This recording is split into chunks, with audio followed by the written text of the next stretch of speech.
Hello, doctors. I hope all of you are doing good. Our topic for today is asthma.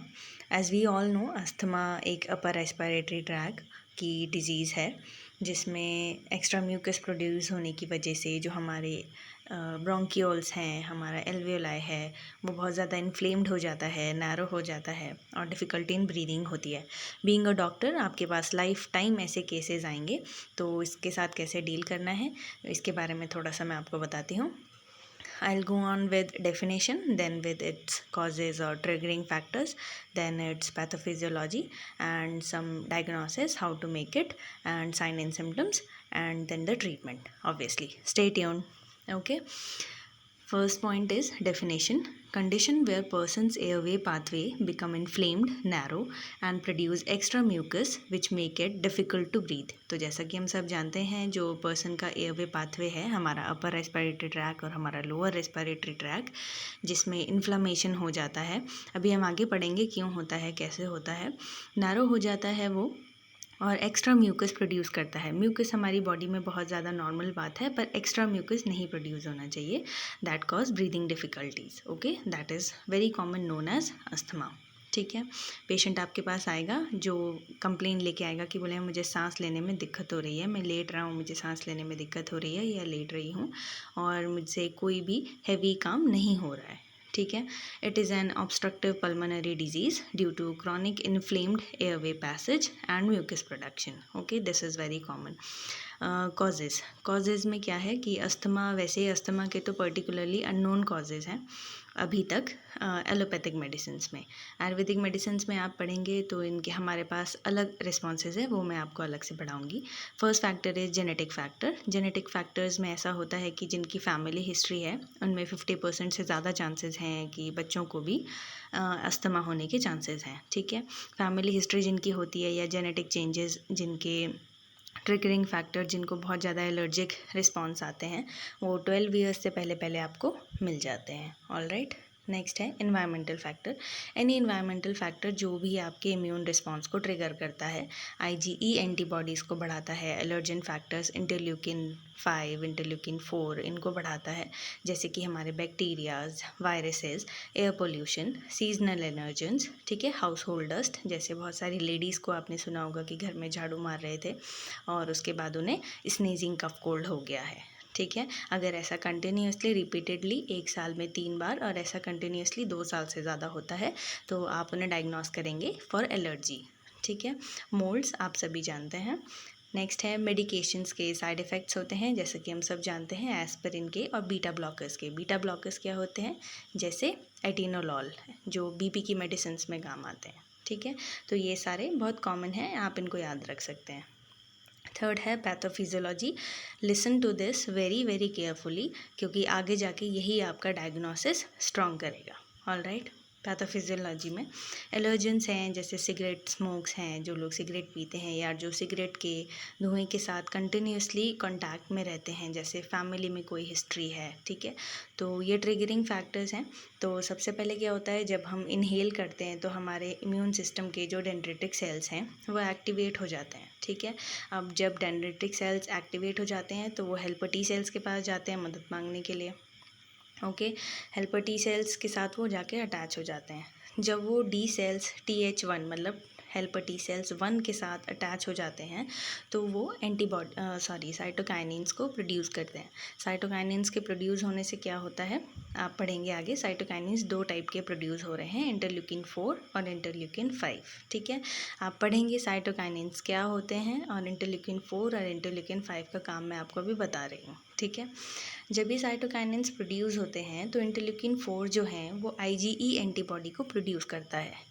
ठीक है, जो कि allergy के response को इंक्रीज़ करते हैं, एनहेंस करते हैं। ओके, IG4 जो हैं वो IgE को प्रोड्यूस करेंगे, जिसकी वजह से मास्ट सेल्स जो हैं वो स्टिमुलेट हो जाएंगे। जैसे जैसे मास्ट सेल स्टिमुलेट होंगे वैसे वैसे क्या होगा, एलर्जी रिस्पॉन्स और ज़्यादा इंक्रीज़ होगा, जिसकी वजह से हिस्टामीन्स जो होते हैं उनका रिलीज़ होना शुरू हो जाता है। हमारी बॉडी में नेचुरली हिस्टामीन का रिलीज़ होना शुरू हो जाता है। हिस्टामीन का रिलीज़ इसलिए होता है ताकि वो हमारी एलर्जिक कंडीशंस को रोक सकें, पर ऐसा होता नहीं है। ठीक है। तभी हम इसके मेडिकेशंस में एंटीहिस्टामिन्स देते हैं, जैसे कि आपने बहुत कॉमनली सुना होगा लीवोसिट्राजिन और सिट्राजिन। ओके, 5 mg या 10 mg में मार्केट में अवेलेबल होती है। ठीक है, और ये प्रोस्टाग्लैंडिन्स को भी सिक्रीट करते हैं। तो बेसिकली काम क्या हो रहा था कि डेंड्रिटिक सेल्स जब एक्टिवेट हो रहे थे तब उन्होंने ये रिस्पॉन्स देना था कि जो ट्रिगर फैक्टर्स है उससे हम बच सकें, इसलिए वो हेल्पर टी सेल्स के पास जाते हैं। पर जब वो हेल्पर टी सेल्स के साथ जुड़ जाते हैं तो साइटोकाइनिन्स रिलीज़ हो जाते हैं, जिससे और ज़्यादा काम ख़राब हो जाता है। ठीक है, ये तो थी इंटरल्यूकिन 4 की बात। अब इंटरल्यूकिन 5 क्या करेंगे? जो 5 हैं वो ईओसिनोफिल्स आपने पढ़ा है डब्ल्यूबीसी के अंदर, मैंने लास्ट फिजियोलॉजी के लेक्चर में बताया है, आप पढ़िए जाकर। ठीक है, फिर ईओसिनोफिल्स को बढ़ाते हैं, एक्टिवेट करते हैं। जैसे जैसे ईओसिनोफिल एक्टिवेट होते रहते हैं ये और ज़्यादा साइटोकाइन्स को प्रोड्यूस करते रहते हैं। जितने ज़्यादा साइटोकाइनिन्स प्रोड्यूस होंगे एलर्जिक रिस्पॉन्स और ज़्यादा आएगा, पेशेंट को ब्रीथिंग डिफ़िकल्टीज़ और ज़्यादा होगी। अगर मान लीजिए पहले ब्रीथिंग डिफ़िकल्टी सिर्फ lower lobe of the lung में थी, तो अब ब्रीथिंग डिफ़िकल्टी पूरे लंग में हो जाएगी। ठीक है, और ल्यूकोट्राइन्स को भी ये सिक्रीट करते हैं। नेक्स्ट पॉइंट, सो बेसिकली क्या है कि जो IgE एंटीबॉडी है वो 2 सीरीज़ ऑफ इवेंट को अंजाम दे रहा है। ठीक है, पहला कि वो स्मूथ मसल्स जो हैं हमारी एयरवे की उनका स्पाज्म करा रहा है। स्पाज्म मतलब उनको कंट्रैक्ट करा रहा है और ज़्यादा सिकोड़ रहा है। जैसे जैसे वो सिकुड़ेंगे तो एयर का पाथवे उसमें बंद होने लगेगा। जैसे जैसे एयर पास नहीं होगी तो वैसे वैसे पेशेंट को ब्रीदिंग डिफ़िकल्टी और ज़्यादा होने लगेगी। दूसरा काम IgE एंटीबॉडी क्या कर रही है कि वो म्यूकस को और ज़्यादा बढ़ा रही है, जिसको हम कहते हैं वेलकम। ठीक है, फेलगम। तो फेलगम को और ज़्यादा बढ़ाएगी, तो फेलगम के और ज़्यादा बढ़ने से ऑब्स्ट्रक्शन होता चला जाएगा और हमें सांस नहीं आएगी। अब यहाँ पे आप समझ सकते हैं, आपके लिए एक पिक्चर मैंने लगाया है। सबसे पहला है ये हमारा नॉर्मल लंग है और इधर वाला हमारा अस्थमैटिक लंग है। तो देखिए ये हमारी नॉर्मल मसल्स है। ठीक है, लेफ़्ट साइड में। तो हाँ, यहाँ पर कितना ज़्यादा एयरवे ओपन है। ठीक है, नॉर्मल लाइनिंग है, नॉर्मल अमाउंट ऑफ म्यूकस है। Mucus is very important for every part of our body, है ना। इसलिए हमारी बॉडी में हर जगह सीलिया होते हैं, ताकि जो एक्स्ट्रा जो बैक्टीरियाज आ रहे हैं, जो वायरसेस आ रहे हैं, उनको फैगोसाइटिक सेल्स इनगल्फ कर जाएँ और वो वहीं पे डेड हो जाएँ। ठीक है, तो यहाँ पर क्या होता है, मसल टाइटनेस होती चली जा रही है और देखिए कितना ज़्यादा नैरो ये स्पेस हो चुका है। राइट साइड में आप देख सकते हैं अब म्यूकस बहुत ज़्यादा प्रोड्यूस होने लग गया है, जिसकी वजह से अब इतना एयर जाना था अब थोड़ा सा एयर जा रहा है। तो लेस देन 50% एयर वे अब जा रहा है। तो ठीक है, इस वजह से प्रॉब्लम होती चली जाती है। नेक्स्ट पॉइंट है, यूसरफिल release chemical mediators which physically damage the endothelial of the lungs. तो अभी हम पढ़ रहे थे कि यूसिनोफिल क्या करते हैं, साइटोकाइनिन्स को रिलीज़ करते हैं और उससे उससे क्या होता है और ज़्यादा इंटरल्यूकिन 4 और ज़्यादा इंटरल्यूकिन 5 प्रोड्यूस होते रहते हैं। जितने ज़्यादा इंटरल्यूकिन्स प्रोड्यूस होंगे उतनी ज़्यादा अस्थमा की प्रॉब्लम बढ़ती जाएगी, ट्रिगर होती रहेगी। अब यहाँ पे क्या हो रहा है, साथ साथ में एओसिनोफिल्स क्या कर रहे हैं, जो लंग्स की जो एंडोथीलियम लेयर है, आपने पढ़ा होगा एंडोथीलियम है ना, लेयर होती है हमारे लंग्स में जो हमें ब्रीथ करने में हेल्प करती है, ऑक्सीजन और CO2 का सप्लाई कराती है, ये उसको भी डैमेज करना स्टार्ट कर देता है। ठीक है, तो एओसिनोफिल का प्रोड्यूस होना यहाँ पे और ज़्यादा हार्मफुल हो जाता है रादर देन कि WBCs के तौर पर वो फाइट करे। ठीक है, तो ये सिंपल सी पैथोलॉजी थी। नेक्स्ट है इसके टाइप हैं intermittent, mild persistent, moderate persistent and severe asthma. Intermittent asthma, mild asthma, moderate asthma and severe asthma, आप ऐसे याद रख सकते हैं। सिम्टम्स क्या लेके आएगा पेशेंट आपके पास, सबसे पहले बात साइंस और सिम्टम्स में आप ध्यान रखें। सिम्टम्स वो होते हैं जो पेशेंट आपको बताएगा और साइंस वो होते हैं जो आप पेशेंट में देखेंगे। ठीक है, तो सिम्टम्स पेशेंट लेके आएगा कि डॉक्टर साहब मुझे खांसी हो रही है, डॉक्टर साहब मेरी छाती में दर्द हो रहा है, मेरी छाती अकड़ रही है। ठीक है, पहला साइन हो गया पहला सिम्टम हो गया कफ, दूसरा सिम्टम हो गया चेस्ट टाइटनिंग, तीसरा सिम्टम होगा पेशेंट बोलेगा कि मुझे सांस नहीं आ रही है, that is dyspnea. Dyspnea is difficulty in breathing, यही अस्थमा की डेफिनेशन है। ठीक है, ब्रीदिंग थ्रू द माउथ, अब आप देखेंगे कि बोलेंगे नाक से मेरी नाक दोनों बंद हो गई हैं, पेशेंट कहेगा, और मुझे मुंह से सांस लेनी पड़ रही है, जैसे मैं लेट रहा हूँ वैसे मुझे और दिक्कत हो रही है। ठीक है। फिर नेक्स्ट पॉइंट है, पेशेंट बोलेगा कि मुझे जल्दी जल्दी सांस लेना पड़ रहा है, मुझे छोटी छोटी सांस आ रही है ना। तो आप देखेंगे कि फास्ट ब्रीदिंग और रैपिड ब्रीदिंग इन पेशेंट्स में मिलेगी, है ना, क्योंकि ये बॉडी की नीड हो जाती है, तो ऑटोमेटिक रिस्पॉन्स आने लग जाता है। और शॉर्टनेस ऑफ द ब्रेथ हो जाएगी नाइट में, जैसे मैंने बोला कि पेशेंट बोलेगा मुझे लेटने में तो और ज़्यादा दिक्कत हो रही है डॉक्टर साहब, मैं रात भर नहीं सोया। ठीक है, तो ये पेशेंट के सिम्टम्स हैं। अब आप क्या सुनेंगे और आप क्या देखेंगे, ये आप पे डिपेंड करता है। तो सबसे पहला साइन, जब आपको कोई भी पेशेंट बोलेगा कि मुझे ब्रीथिंग डिफ़िकल्टी हो रही है, आप उसे ऑस्कल्टेट करेंगे स्टेथोस्कोप से और आप देखेंगे उसमें वीजिंग साउंड आएगी। ठीक है, आप जाके गूगल पे चेक करेंगे वीजिंग साउंड क्या होती है, मैं आपको बता देती हूँ, विसल जैसी साउंड होती है ना, ऐसी साउंड आएगी। ठीक है, नेक्स्ट है एंजाइटी। पेशेंट बोलेगा मुझे बहुत ज़्यादा बेचैनी हो रही है, क्योंकि ऑब्वियसली बात है कि उसे ऑक्सीजन की कमी हो रही होगी, तो वो एंजाइटी फील करेगा। फास्ट हार्ट रेट हो जाएगा, थ्रोट में इरिटेशन होगा और फ्रीक्वेंट रेस्पिरेटरी इन्फेक्शंस पेशेंट में हो जाएंगे। ठीक है, तो यहाँ तक हो गया आपके साइंस। बहुत ज़्यादा इसमें डायग्नोसिस के लिए ज़रूरत नहीं पड़ती, पर फिर भी अगर आप डायग्नोस्टिक टेस्ट कराना चाहते हैं तो आप चेस्ट एक्सरे करा सकते हैं BA व्यू में। ठीक है, पोस्टीरियो एंटीरियो व्यू में। आपको ये बात ध्यान रखना बहुत ज़रूरी है कि कौन से व्यू में आपको एक्सरे कराना है। इसके लिए मैं एक अलग से टॉपिक बनाऊँगी और उसके लिए नेक्स्ट वीडियो आपके लिए ज़रूर लेके आऊँगी। तो सबसे पहली बात आप ये करा सकते हैं। दूसरा, आप ESR चेक कर सकते हैं। ठीक है, एलर्जिक रिस्पॉन्स में मैंने पीछे बताया है लास्ट फिजियोलॉजी के लेक्चर में, आप उसे जाके चेक करिए कि ESR डिक्रीज़ होता है या इंक्रीज़। दूसरी बात, IgE एंटीबॉडीज़ आप करा सकते हैं कि एलर्जिक रिस्पॉन्स कितने हद तक बढ़ गया है। इससे आपको ये पता चल जाता है कि कितनी सिवियरिटी तक इन्फेक्शन बढ़ चुका है और ट्रिगरिंग फैक्टर्स ने अपना काम किया है कि कितनी आपको मेडिसिन्स चलानी है। ठीक है, अब हम ट्रीटमेंट की बात करते हैं। तो सबसे पहले ब्रोंकोडायलेटर्स। ठीक है, ब्रोंकोडायलेटर्स क्या होते हैं, जैसे हमारे डेरिफाइलिन, थियोफाइलिन, है ना, आप इन्हें नोट कर सकते हैं, मैं बताती हूँ। ठीक है, सेकंड है short acting beta Adreno receptors या फिर long acting beta Adreno receptors antagonist. ठीक है, इनमें क्या आते हैं, जैसे साल्बुटामॉल आते हैं। साल्बुटामॉल हमारे इन्हेलर्स में भी आते हैं, जिनको नेबुलाइज़र के तौर पे हम देते हैं, और ये कफ सिरप्स के फॉर्म में भी आते हैं, जैसे एस्कुरिल LS वाली सिरप आती है, LS जिसके आगे भी लिखा होगा। ठीक है, नेक्स्ट आया हमारा anti cholinergic agents. Anti cholinergic agents जो हैं आप मुझे पढ़ के बताएंगे, या तो मैं नेक्स्ट वीडियोस में आपको बताऊंगी जब मैं आपको एम्फाइसेमा और ब्रोंकाइटिस पढ़ाऊंगी। ठीक है, डेली डोज ऑफ स्टेरॉइड्स दे सकते हैं, जैसे रेडनीसॉल दे सकते हैं 4 mg, 8 mg, 16 mg में टैबलेट की फॉर्म में, या फिर हम बूडीकॉर्ट एक ब्रांड नेम से आता है, जो हमारा नेबुलाइज़र के तौर पे रेप्स्यूल आता है, जिसको हम नेबुलाइज़र के साथ देते हैं सल्बुटामॉल और बूडीकॉर्ट में। ठीक है, या फिर हम IV स्टेरॉइड्स लगा सकते हैं, एनीथिंग, बीटामेथाजोन, डेक्सामेथाजोन, हाइड्रोकॉर्टिसोन। ठीक है, मैग्नीशियम सल्फेट भी दे सकते हैं, ये सीवियर केसेस में है, और ऑक्सीजन थेरेपी दे सकते हैं। ठीक है, अब आपके पास कोई पेशेंट आता है ये सब लेके, तो आप प्रिस्क्रिप्शन में क्या क्या लगाएंगे वो मैं आपको बता देती हूँ।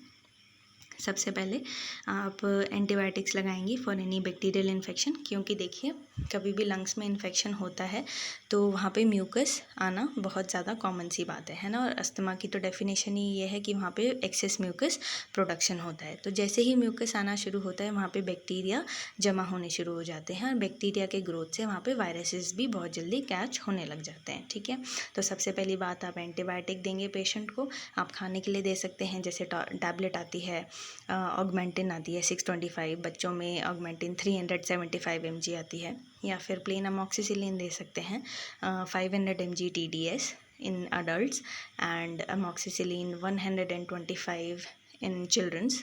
डिस्पर्सिबल टैबलेट आती है, या आप सिरप भी दे सकते हैं।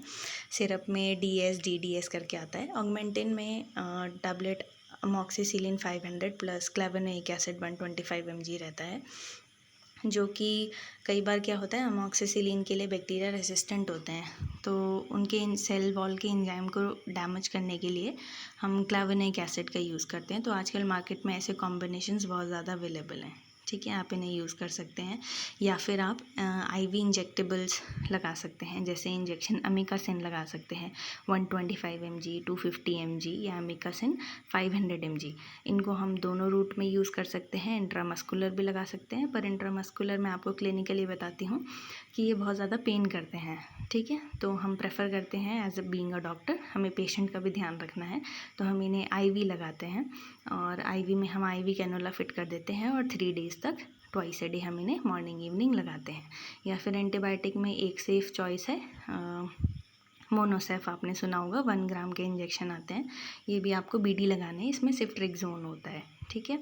और सिफ्ट्रिक्सोन हमें उनमें नहीं देना है जो रीनल के पेशेंट हैं, रीनल किडनी फंक्शन, क्योंकि ये हैम्पर करता है, इसलिए उसमें हम टैक्सिम इंजेक्शन दे सकते हैं। ये 2 ग्राम में भी अवेलेबल है, 1 ग्राम में भी अवेलेबल है।